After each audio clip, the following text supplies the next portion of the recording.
Juh. Tere, mina olen Aet. Mina olen Katrin.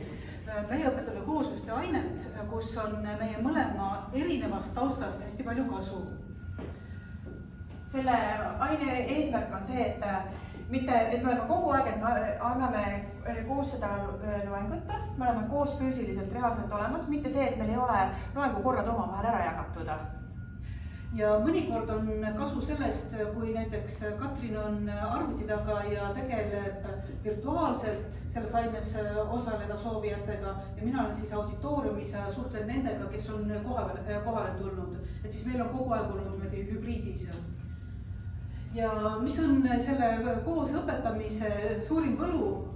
Lisaks sellele, et üliõpilased saavad kasu, topeltkasu, nagu nad on ise öelnud, siis meil on kogu aeg selline asi, nagu me oleme sõnastanud selle loengu osalusvaatlus.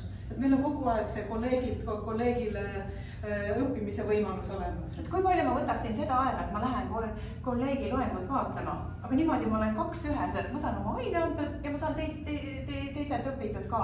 Et pidev kogemuste vahetamine toimub ja infovahetus ja kui ka üks ei tea, siis on suurem tõenäosus, et teine võib teada. Ja väga sageli on see nii dünaamiline, et kui ma üksi olles võtan mõttepausi, siis seda mõttepausi tegelikult ei teki, sest teine sõidab kohe sisse. Ja võt, see on kuidagi väga hästi käima läinud. Tegelikult ma olen enne Katrinit veel 3 kolleegiga seda teinud ja Katrin ei ole õnneks ainulaadne, mul on teised kolleegid täpselt sama head.